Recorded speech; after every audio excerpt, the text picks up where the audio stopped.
So, today we have a new segment that I would like to call Jono Explains Things to Megan.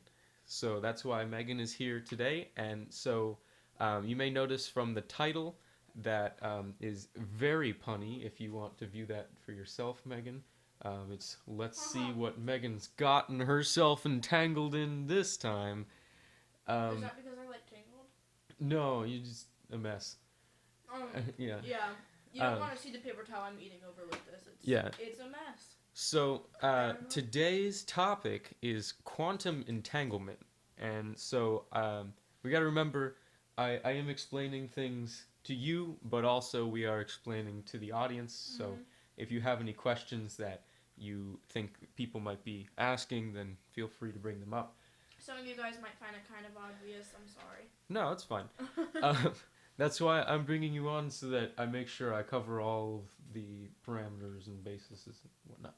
The people who aren't engineers. So, first, I need to explain a little bit about what quantum mechanics is in general. So, a quantum system essentially is something that, if let's say, so you know the story of Schrodinger's cat and whatnot. You've heard of Oh, it. yeah. I know that So whole concept. essentially, there's a box and there's a cat in the box, and so we have our cat and we're putting it in the box. It's really cute. It's gonna be even Cats have cuter. triangle noses. They have whatever nose I draw. That is That's our anatomically cat, incorrect. and we're putting it in this box, right? And essentially, the idea is there's also this capsule of cyanide that we're putting in the box. And did you never actually hear the whole story? I thought the cat just starves in the box. Like you just Oh, put no, the no, cat no. in the So box and you leave it there for a couple of weeks, and then you don't know if it's alive or because dead because until okay, you the have the the evidence. problem with that is it doesn't really apply the whole theory because the cat, we can assume that the cat will still be alive 3 seconds later if we just put it in the box. Right, but I But thought the whole thing was like yeah, multiple weeks. So no. So we put a kinda capsule harsh. in there with It's really some harsh. little timer on it, and the timer essentially is a random time. So we don't know what time this capsule is going to open up and kill the cat. So at any point in time, we don't know if the cat is alive or dead. So essentially, we can assume that we have to assume that the cat is both alive and dead. And dead. I don't know why I didn't capitalize dead, Underline, but just underline eh. it. Not dead And alive and dead. okay, and Yeah, so double alive underline it 'cause and you messed up. oh, I have to double up. That's a terrible underline. That's really bad. But so this is the story with Schrodinger's cat is that in a quantum system, essentially, if you think of something like a byte where there's a one or a zero for the possibility, um, or I guess yeah, so it's a binary system. So that is how we live in the macro scale. Things are either one thing or the other. It's But like everything is a donut or yeah, it isn't. yeah, exactly. So you could say donuts are zeros and everything else is ones, right? So in a quantum system, there are situations where because we don't know whether one thing is one thing or the other, then we have to assume that it is a probability of both. And that's why we use this scenario to explain quantum systems because we don't know if the cat is alive or dead, so we have to assume that both scenarios are possible or both scenarios are happening at the same time, essentially. So what we are explaining, and I have tried to explain quantum entanglement before, but I took a more scientific approach to it, and I don't think that I necessarily had the authority to be trying to do that. But I have an analogy I want to use. So what we're explaining is quantum entanglement. I think there's an E there, right? Well, wouldn't make sense without an E. It'd be Yeah, there'd be entanglement or entanglement. no, this E. Oh, the E. I thought you Yeah. said T. No, I always get confused when there's like an E at the end of the word and then We'll you're say adding it ment. is. But it's fine. We'll say it's So, here. You know quantum what we're talking entanglement. about. So the analogy that I want to use is a little bit specific because of who I'm talking to. My girlfriend here is a big fan of the DC comics and I'm superheroes. still learning, but I'm a Yes, fan. but she's a big fan. Especially you really like the whole Batman story, and Yeah. so I'm gonna need your help Love on that. some of the specifics.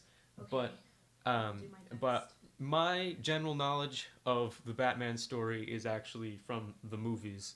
So, but Yeah, so I mean, they were good movies. they are. So the The original. the second movie with the Joker, that Dark is Knight. Rises. Dark Knight. No, that's just Dark Knight. Dark Knight. Sorry. Okay. Rises is after. So I get confused because there's the Batman Which is Begins, with Scarecrow. then Dark Knight, and then Dark Knight Rises, Yeah, which is is like Talia two al Ghul beginnings. and all Yeah. of that stuff. So we're focusing on the second movie and a specific scene in the second movie. And so if you don't want any spoilers on this, you might want to go watch the movie. Is this the she's in this one, he's in that one? No, we're not going with that one. Okay. The scene I'm picking is the boat scene. So Oh. we're gonna have two. Essentially, what we have Oh. is a big harbor, right? Yeah. And we're gonna have two boats out here. And so I'm trying to draw kind of three-dimensional, but We're gonna have square boats. yeah, they're gonna be like the steamboat kind of I'm still things. trying to figure out what's going into what. It'll come together. I know, that's what I'm trying to figure out what's happening at the moment. All right, so I'm just going Steamboat Willie. Is that what it is? Oh, I see it. I see Yeah. it. Okay. Like Titanic kind of Yeah, steam I thought pipes. this was supposed to be like the sails, and I was like the. Yeah, so there's the water there. And then I'm lazy, so we're gonna grab this guy and just make another one. You gotta flip them. So Do you know how to hold flip on. them? Yeah, That's so fancy. paste and then flip horizontal. You should have flipped it vertically. Just like, Do you want me to put it upside down? no, Titanic, no Titanic. No, it's not. It It's looks not like the Cape Titanic. Town. Okay, so ignore that the lines don't really match up. I can clean some of these up. But essentially, there's two boats here, and so our first boat over here is filled with random civilians. So I'm gonna say civil just for short. Sorry, my phone is buzzing. So this boat, boat one over here, It's like a is ferry. full of civilians. It's just like a ferry, like the ferry that brings people across the water, not the tiny person that might Not be Tinkerbell. seen on the background of our thing here in the near future. I don't know. Oh yeah, I might add we some can fairies, add who some knows? stuff. And so the second boat, boat two over here, has prisoners on it. I'm just gonna write prison for short. So we have civilians and we have prisoners, and essentially the scene is that the Joker has organized for the prisoners to be in this boat at the same time that the civilians are in this other boat, and I think it's about the same amount of people, correct? Yeah, it's about the same amount of people, and they're given. Can I go on with Yeah, it? yeah. Go on. You can explain this They're here. basically each given like a box with like a trigger in it, and the whole idea is that that button will detonate like a bomb on the other person's boat. So they're sitting there deciding who's gonna blow up who first, and the prisoners, of course, are like we should just blow it up. Like, we're already bad people. Like, we want to live, blah blah blah. And there's some people who are like, no, they're civilians. Like, we're bad people. And some of the civilians are in the same boat. Like, we're innocent. We need to blow them up now so they don't kill us because they're not good people. And there's like a whole bunch of back and forth. And I don't think anyone ends up pressing the button at some point. Oh yeah, I haven't seen in that the scene in a while. in the movie, I don't think anybody presses the button. Because they're arguing for so long about Or what's it's like, right oh and god. oh my God. And what they're, like, humanity, like, where their line is, where they draw the line to protect themselves or lose who they are if they decide to, like, blow up the other boat. So it's like a big moral compass kind of thing, the whole scene, and it's really, really interesting. So for the analogy, what we need to know is that there is there's a bomb. We're just gonna draw these red things like a TNT kind of thing with some lines. And Did he even have bombs hooked up, or was it like a big Um, psychological thing? I think there was something visual. I'm not. I don't quote me on that, but I'm pretty sure there was something to I haven't seen this movie in a while, kind so of it's going off this show memory. people. And I only Yeah. watched it once because I don't like a death. I'm not gonna say who if you've seen it or not seen it. Okay, so essentially, there's a bomb on each boat, predictably enough to destroy the entire boat, sink it before the safety crews could come help, and essentially, each boat has the trigger for the other boat's bomb. So it becomes sort of a cold war of who's gonna push who. So what we're going to say for our situation, because we're trying to explain quantum entanglement, we can't lose the big picture, Sorry. is we are on a dock over here. And what we are doing, so this is me, and this is Megan. Your arms are coming right out of your neck. Why am I so tiny? And so me and Megan are sitting here on the dock, and we want to figure out what the outcome of this scenario is. So before I get into this, I'm going to sort of give an idea of what quantum entanglement is. So essentially, when you have, this is just for a science background, when you have a particle, each particle, like an electron or something like that, has a quality that is given to it called spin. So you can think of it like, if you think of an electron like a ball, you can think of it like spinning like this. And what it means is if it's, and this is all kind of a theoretical thing, spin isn't necessarily saying that the electron is spinning, because there's a lot of weird stuff that happens with electrons. But There's just a lot of weird but stuff if that you want to happens. picture it that way, it does make sense. So if we use something called the right hand rule in a lot of situations in engineering and in science, but let's say the electron is spinning this way. So this is my right hand. I don't know if it's the right on the screen, but if you are spinning an electron this way and you stick your thumb up, then it's pointing up, correct? Yeah. But if you are spinning the other way, It's your pointing thumb down. points down. So we'll Gotcha. say this is spinning up and this is spinning down. Even though it's sideways. Yeah. That's So confusing. it's kind of weird because when in engineering and in physics and in whatever, when you show rotation, the magnitude of it is a line in a perpendicular direction. It's weird, but it makes sense for Gotcha. math. So Yeah, I hate math. so an electron can have an upward spin or a downward spin, and so what happens when an electron is entangled is electrons that are close to each other, they don't want to have the same spin.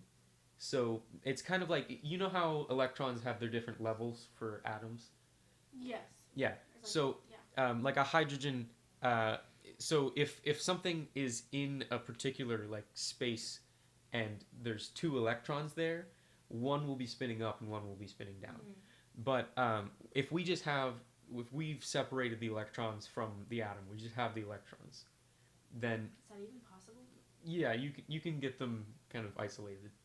Oh, weird. But if you have two together and they become entangled, then one will be spinning up and one will be spinning down. That's essentially what I'm getting at. Okay. So it's kind of like a positive situation and a negative situation. I had a theoretical question, but it's off topic, so Okay, well, you can ask it at the end if you want. I'm gonna forget. Okay. Go on. So basically, entanglement means that if we know the outcome, if we know what's happening with one particle, then we immediately know what's happening with the other particle. Because it should be opposite. Because it should be the opposite. In pairs. Yes. If it's odd. I'm not sure if entanglement works that way, but Okay. yeah. Oh, 'cause So you said it's like binary. yeah, it's kind of Cool. it's kind of like that. Yes. So More my question. back to our situation, we have our two boats, and what we're going to say for this scenario, are you stealing money from me? No, it's just I had my foot there and it was a giant chunk. So Anyway. this was my wallet, just in case anyone was wondering what the giant chunk was.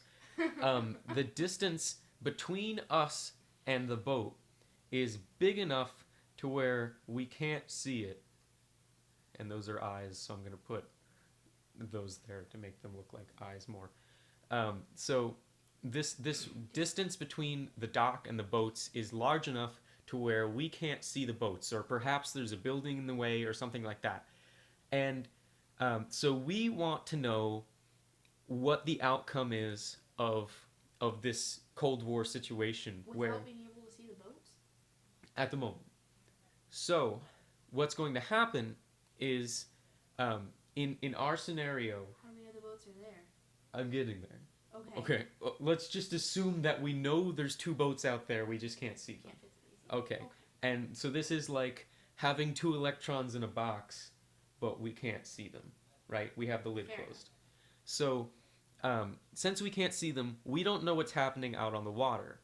And in this scenario, we're going to say that one of the boats is going to push the button. So in the movie, it kind of becomes a stalemate, but in this scenario, we're going to say somebody blows up. All right. So so we either have boat 1 or boat 2. What we can do is if we have if in this scenario, essentially, if one of the boats comes back to the dock, we can assume that the other boat has exploded. Does that make sense? Yeah. I mean, they know that they have the bombs. Yeah. That's why they're not coming to the dock. So. Yeah. Fair So, but I was just picturing a boat coming to the dock and then blowing up and then just everywhere. But so the trigger to this boat is on this boat, and the trigger to this boat is on this boat. So essentially, in this scenario, if one of the boats blew up, the trigger would be gone, and the bomb would kind of be rendered. would the bomb enable the other trigger? If it somehow hit the button, but I don't think that would work. Possibly. Yeah. It's a possibility. But we're just getting it clean, I cut, know, and dry. I'm just- So.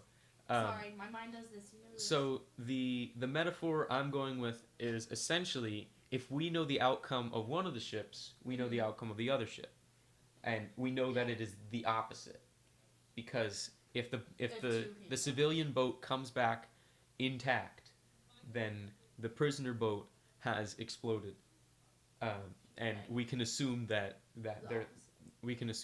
it is the opposite outcome of the civilian boat. And so that is basically the metaphor I'm going for. Does that make sense? Yeah. Okay, so do you have any questions? It's like understanding the experimental process. Yeah. Just by getting the conclusion. So, and the weird thing about this Like per person. is essentially, so in all of in real life, things can't move faster than the speed of light. And the interesting thing is, even information can't move faster than the speed of light. Because how would we get the information from, like, if I was trying to tell you something, how would I tell you sound. something? Or, I mean, I could signal something with a light, correct? Like, Right, one if like one if by land, two if by sea. Like, he turned on the lantern and they could see. Yeah. That's essentially communicating at the speed of light. Right, but it's still like you have to do like multiple. Well, yeah, but things and- so the fastest way that I could tell you something is by like shining a laser from a distance, and when it Right. got there, you would know, like, if it's a red laser, then it's one thing, or if it's a green laser, it's another thing. Right. And the weird thing about quantum entanglement is that we know something about particle 2 immediately upon learning about particle 1. Because it has to be opposite. But, so this is the way that scientists tend to remedy this situation, because we claim that nothing can move faster than the speed of light. Let's say we have two electrons, and Okay. they're entangled. We don't know what's happening with them. We put one in one box, and I keep that box. Mhm. And we put one in another box, and you keep that box. And then you go to the other side of the universe, just as far away as you can. All right? Okay. So, light would take a very long time to get there, correct? Yeah. So, I'm lazy as shit. But yeah. So, if I have my box and you have your box, fine. And you have your box, then If I open my box and look at the electron inside, and I see that it has a spin of up, I immediately know, even though she's on the other side of the universe, that the spin of her electron is down.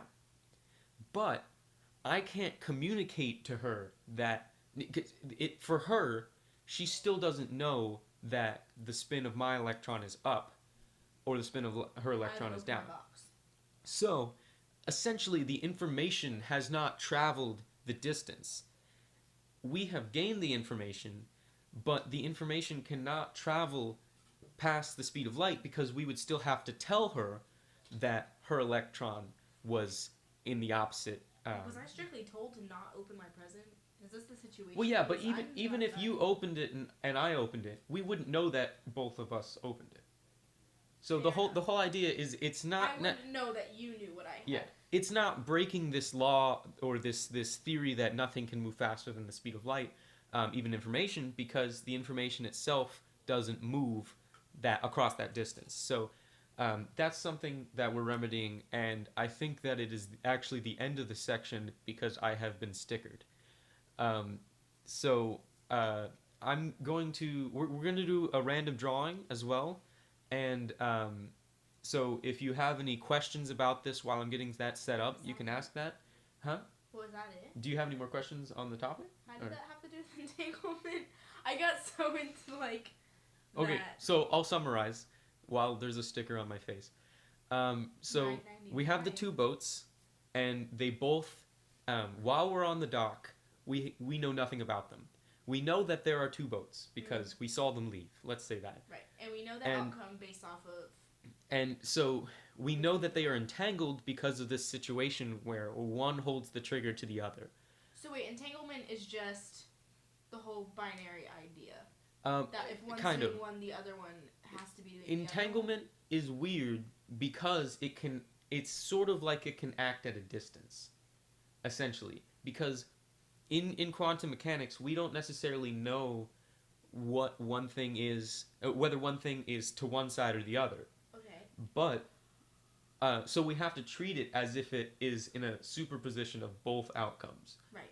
So, until we look at what our experiment is, we have to assume that the civilian boat is both intact and exploded, and the prisoner boat is both intact and exploded.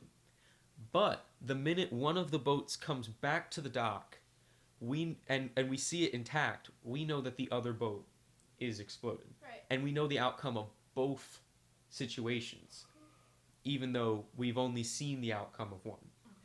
So that's quantum entanglement. A quantum entanglement is essentially this connection that if you know the outcome of one thing, you know the outcome of the other.